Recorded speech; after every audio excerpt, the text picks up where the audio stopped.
All right, so in this video, we're going to be looking still at solutions, but we're going to be looking at different ways we can quantify how much of that substance we have dissolved. So we're going to be looking at different concentration units.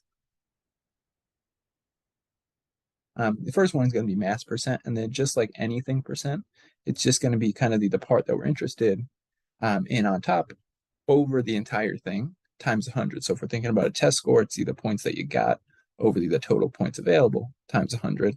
And in this case, if we're looking at the mass percentage, that just means it's going to be the mass of that solute over the total mass of that solution times 100%. And with this one, there is volume percent, which is very similar. It's just the volume of that solute over the total volume of that solution. So if we're thinking about something like alcoholic beverages, for instance, ABV, alcohol by volume would kind of be the same idea. We're just going to have it in a volume basis rather than a mass one. And then with these two units very similar to each other, and they're very similar to that mass one, because the fraction part of it's going to be exactly the same. Mass of that solute over the total mass of solution. It's just in this case with parts per million and parts per billion, instead of thinking of it in terms of a percentage, now we're thinking of it if we had a million of these, if we had a million things, basically, how many of them are going to be that solute, or in the case of parts per billion, ppb. See, the same idea, it's just now on a billion basis, so 10 to the 9th rather than 10 to the 6th. And with both of these units, they're fairly common in environmental concentrations, of looking at how much of a pollutant, for instance, or a contaminant is going to be in a certain matrix of water or air, whatever it may be. And when I did graduate research, actually, we were looking at pesticide concentrations. ppb was a very common unit we would use for that one. And then mole fraction we've actually seen before when we're looking at the gas laws. So we could use the mole fraction and the total pressure of a gas sample to determine the partial pressure of one of its components. And with this mole fraction, it's still going to be exactly the same idea. So it's going to be moles of whatever solute we're interested in over the total number of moles there. And with these, just to go back for a second, total mass of solution, just make sure that we're considering the solute as well as the solvent. So we want to consider all of those different components. And in some cases, we may have multiple solutes. So we just want to make sure we're considering that entire solution. And then the same thing here, we're looking at the moles of solution on the bottom. We don't want to just look at moles of the solvent. We want to make sure that we're considering everything that's in that solution.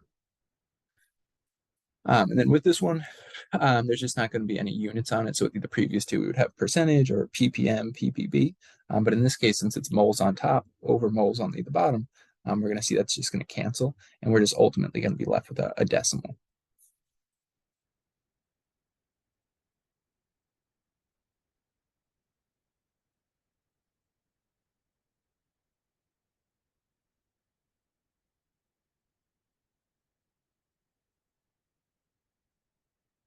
And then with the next one, molarity, this is going to be the one that you're most likely the most familiar with, just because this is the one that we've been using up until this point.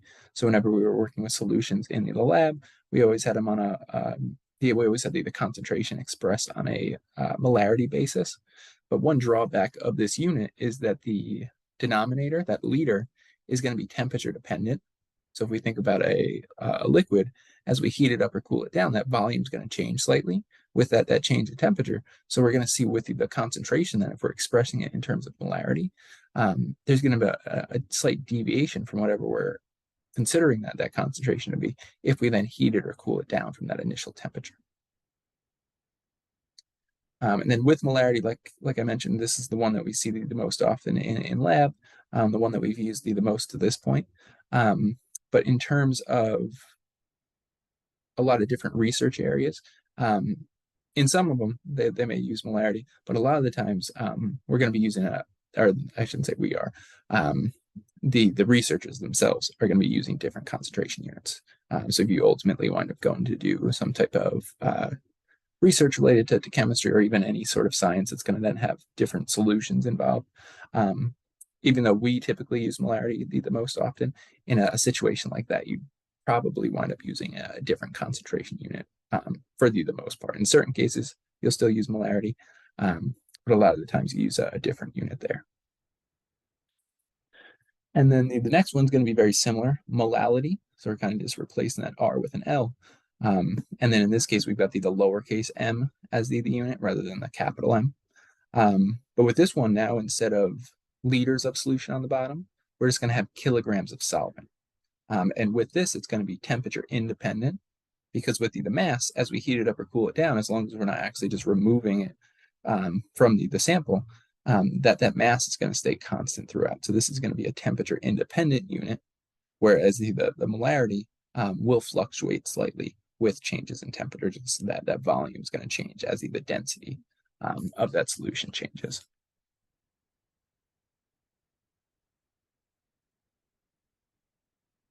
And then just looking at this chart here, we can kind of just see how we can kind of relate the different pieces of information that we may be given in order to solving for the concentration unit of molality or molarity.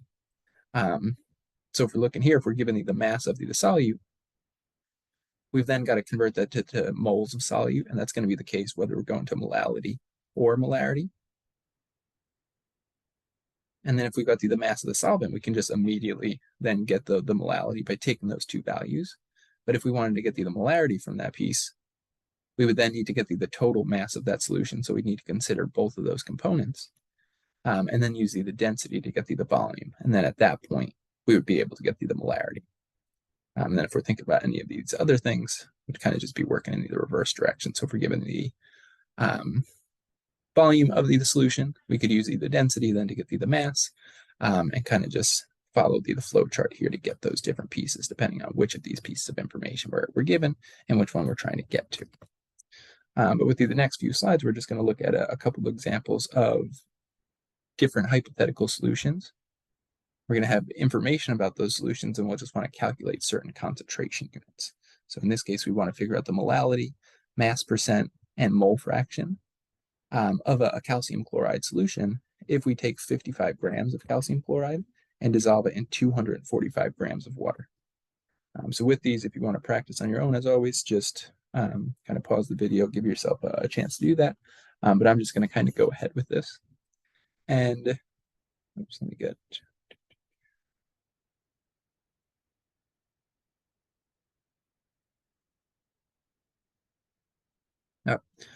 so with it first, the molar mass of calcium chloride is going to be just under 111 grams per mole. So what we're going to see in this case, if we have 55 grams, we're going to have just under half a mole, so 0.496 moles of that substance. And then with the water, 18.02 grams per mole. So if we had 245 grams, that's going to be 13.6 moles. But now we've got the mass, we've got the moles of each of those substances, so we're going to be able to calculate all of these different concentration units. And we'll just go in order from molality to mass percent to mole fraction. And with molality, it's just going to be, again, moles over kilograms of solution. So for molality, we'll have lowercase m is equal to 0.496 moles. So the calcium chloride is going to be our solute. And then with the mass of solvent on the bottom, again, we want it in kilograms. So instead of 245, we're going to plug in 0.245 kilograms. And we're going to see with that one, we're then going to get a value of just over 2. So 2.02, and then that lowercase m for molality. Let me do this actually. So with the mass percent then, again, percent anything is the piece we're interested in over the total. So it's going to be the mass of calcium chloride over the mass of the total solution. So that'll be 55 grams. And then with the total solution, again, we don't want to just focus on the solvent. And times 100 as well. We want to make sure we're including all components of the solution. So we need to also consider the 55 grams of calcium chloride. So we'll have 55 over 300. times 100 just to make it a percentage. And we'll have 18.3% in that case. Oops.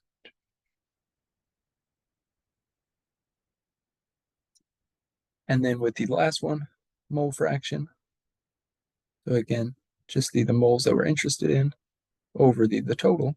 So in this case, the 0.496 moles of calcium chloride over 13.6 plus 0.496. So we again want to make sure we're considering both of those pieces.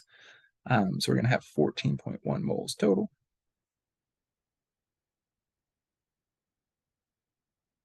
And then we're going to see in this case, we'll get a much smaller number than the previous two, 0.0352. And then with these, we got 3 sig figs in each of these, just because both of those masses we were given initially contain 3 significant figures. So 55.0, 245, both contain 3 sig figs. We're doing multiplication and division here. So we're just going to round to whatever had the fewest. Again, 3 in both cases. So we'll just have 3 sig figs in all of these different units, all these different values, rather.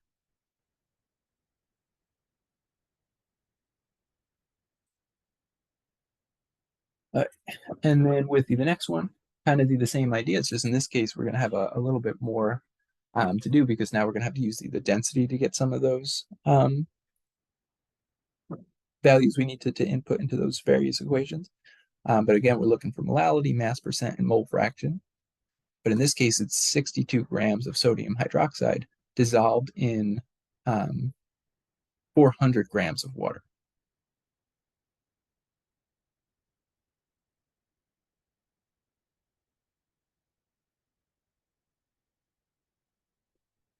I missed the last sentence there with what is molarity. I was wondering why we had the density in there. But then with the last piece, if the density of that solution is 1.14 grams per milliliter, we also want to determine what the molarity is. So because we've got the mass of or we can at least get the mass of that entire solution, we can then use that to convert it into the volume of that solution, and then ultimately get the molarity. Okay. But sodium hydroxide is 40 grams per mole. So if we had 62 grams, we're going to have just over 1.5 moles. 1.55 moles of sodium hydroxide. And then with the water again, 18.02 grams. So we're going to see in this case, if we had 400 grams of that substance, we would have 22.20 moles. So with the molality, moles of solute over kilograms of solution, or solvent, I should say, not solution. So again, 400 grams, but we want that in kilograms, so 0.400 kilograms, and there should actually be another 0 in there since we've got 4 sig figs in that volume to begin with. And it looks like I put grams twice for some reason in the question.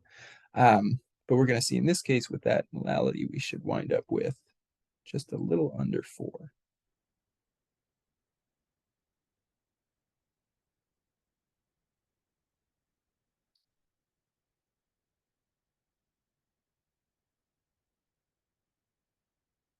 And then the percent mass, just see the mass of the solute, 62 grams, over the mass of the entire solution. So again, we want to make sure we're considering both pieces, and then multiply that by 100. So we have 462 on the bottom because we've got 62 grams from the sodium hydroxide and then 400 grams from the water. So we need to account for both of those pieces. And then 62 divided by 462 times 100 is going to give us 13.4%.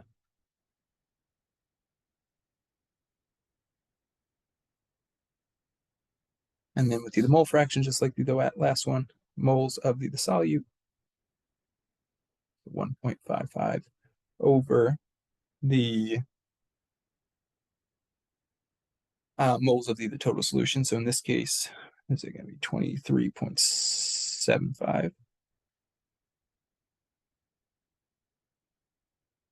And again, that just comes from the 1.55 moles of sodium hydroxide, the 22.20 moles of the water.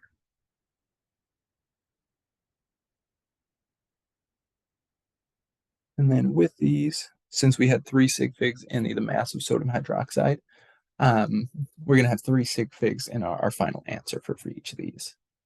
But in this case, we also, again, had that second question. If the density of the solution is 1.14 grams per milliliter, what is the solution? So I'm just going to go ahead and erase all this quick just to look at this final piece. Oops. But with the molarity, now we're looking for capital M. So moles over liter. And we have the moles. We already solved for that. I erased it, but we had 1.55 moles because we could just use the molar mass, 40 grams per mole of sodium hydroxide, to convert 62 grams into 1.55 moles. But then with the molarity, now we've got liters on the bottom. So what we need to do is use that mass, 462 grams. And then the solution is 1.14 grams per milliliter. So if we flip that density, we can use it as a conversion factor to figure out how many milliliters of the solution we're going to have.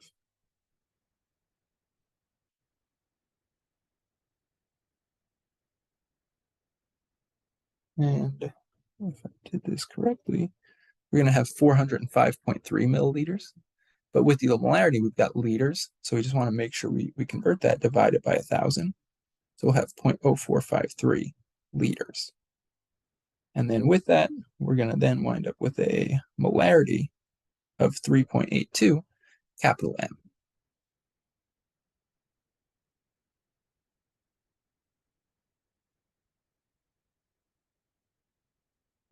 And we're just going to look at 2 more in this video just for you to practice with these different units. And in this case, we're thinking about hydrogen peroxide. So a powerful oxidizing agent used in concentrated solution, rocket fuel, and dilute solution as hair bleach. An aqueous solution of H2O2 is 30% by mass and has a density of 1.11 grams per milliliter. We want to calculate molality, mole fraction, and the molarity. And in this case, it seems like we're missing a piece of information. But if you remember from one of the very early chapters of General Chemistry 1, we were able to use the mass percent of different elements in a substance to get the empirical formula by just assuming if we had like 17.6 grams or 17.6% of an element in a compound, we could just assume we had 100 grams of that compound, so we would have 17.6 grams of that substance. We can kind of do the same thing here. If we've got an aqueous solution that's 30% by mass of hydrogen peroxide, we can just assume we've got 100 grams of the solution. So 30 of those grams are going to be from the H2O2, that hydrogen peroxide. The other 70 will just be from the solvent water.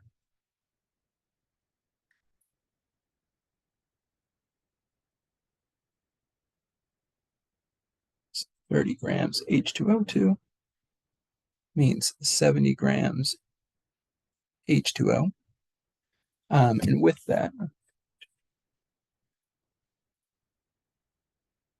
that means we're going to have 0.882 moles of hydrogen peroxide. And then we'll have 3.88 moles of water. So just using the molar mass of approximately 34 for hydrogen peroxide and 18 for the water, just to convert those two. But now if we're looking at the molality,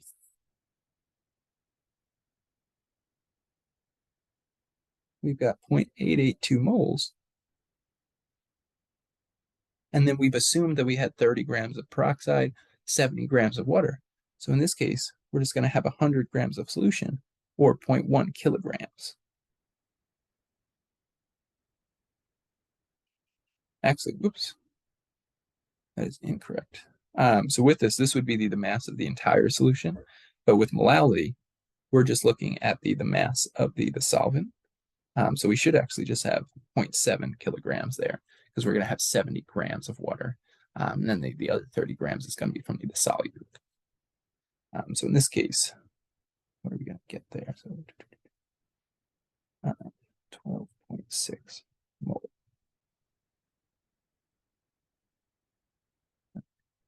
And then with the mole fraction, we're going to have 0.0882.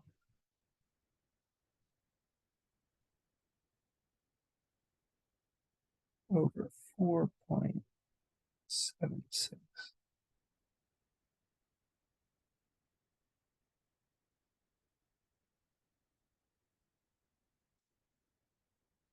Oops, the 8 got a little wonky.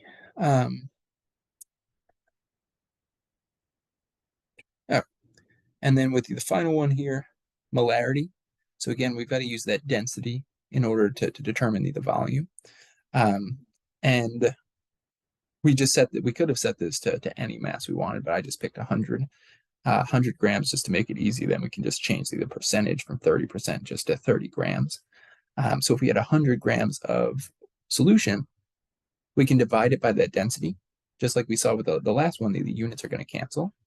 So if we had 100 grams of solution, and then we invert that density, 1.1 grams on the bottom, milliliters on top. Now we're just going to get the volume of that solution. It's just going to be a smidge over 90. So now that we have the volume, we already had the moles of solute. We can just take those two pieces and just plug them in.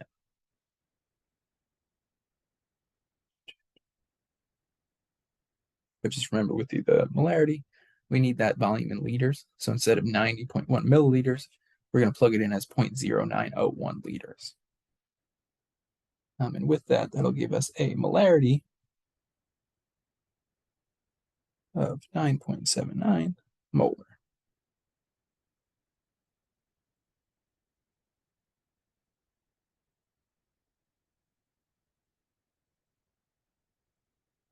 Right. And then with the last one, now we've got an aqueous solution of hydrochloric acid, contains 36% HCl by mass. So again, we can kind of do the same thing where we assume 100 grams of the solution overall. So we're going to have 36 grams of HCl. And then the molar mass of HCl is going to be just over 36, 36.46, because we're going to have one hydrogen, one chlorine. So we're going to see with this 36 grams of HCl, we're going to have 0.987 moles. And then with the water, so we've got to assume we don't have anything else just because it would have had to tell us that. We've got 64 grams of this substance.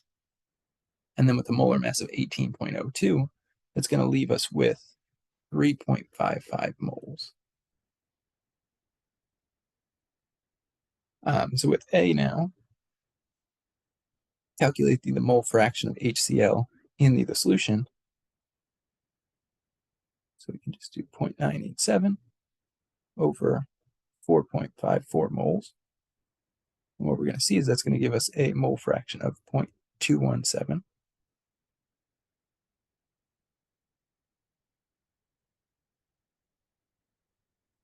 And then with part B, calculate the molality of this solution.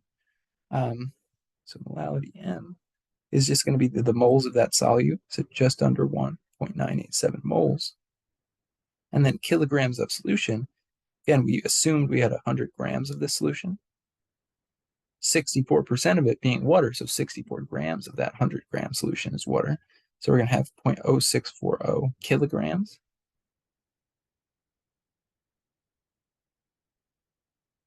Oops.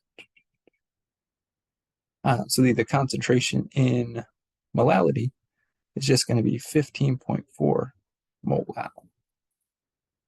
And again, with it, we've got 3 sig figs in both of those answers just because we got 3 sig figs in the initial percentage for the hydrochloric acid. And then this will just be the end of the video for this one. And then with the next one, we'll start to look at colligative properties, which are just going to be properties related to solutions and how much of that substance is dissolved rather than what it actually is.